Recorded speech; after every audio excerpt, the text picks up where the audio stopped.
You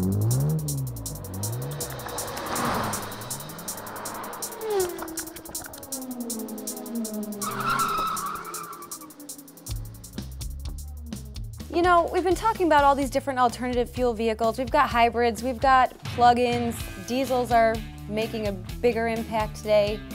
Do you think America's ready, the average consumer is ready for all of these alternatives? For certain things like normal hybrids like Toyota Priuses and whatnot, I'm pretty sure it's shown that America is ready for that stuff.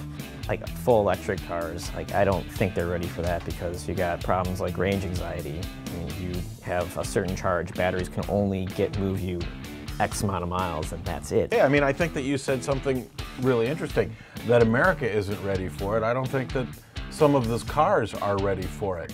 And it's not so much the Americans' range anxiety, it's I can't take, for instance, a Nissan Leaf from Detroit to Nashville, but I can take a Chevy Volt, or I can certainly take a diesel Passat. Those are all great fuel-efficient vehicles, and there's actually gas stations that service them along the way as you go. You can stop at a diesel gas station and get diesel fuel. You got really good range. You don't have to worry about battery packs. You don't have to worry about regen braking, which are like kind of on-off switch on a lot of cars.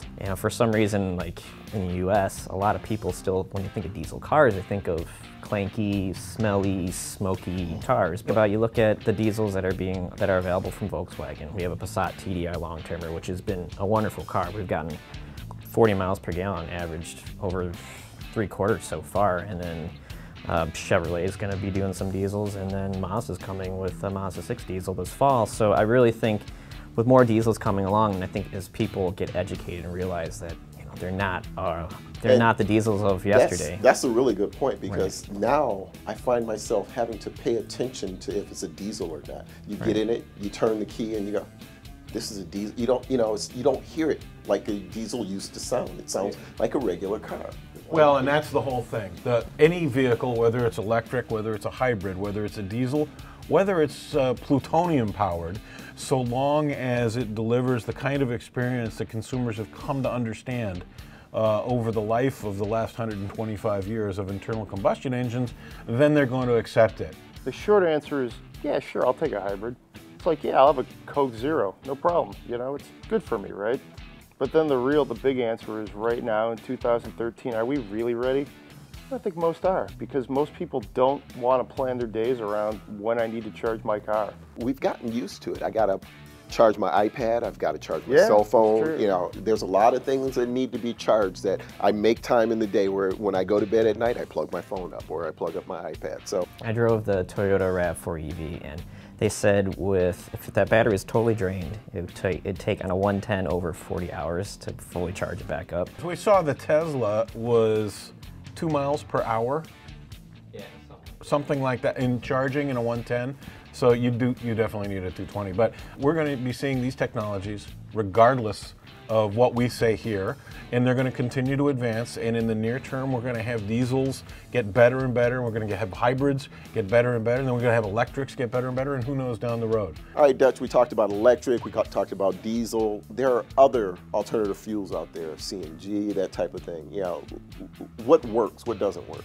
It's funny, Ken, we are very much as we were at the beginning of the last century. That is, there were steam-powered cars, there were electric-powered cars, there were all kinds of vehicles, and the only thing we had to worry about was learning how to drive.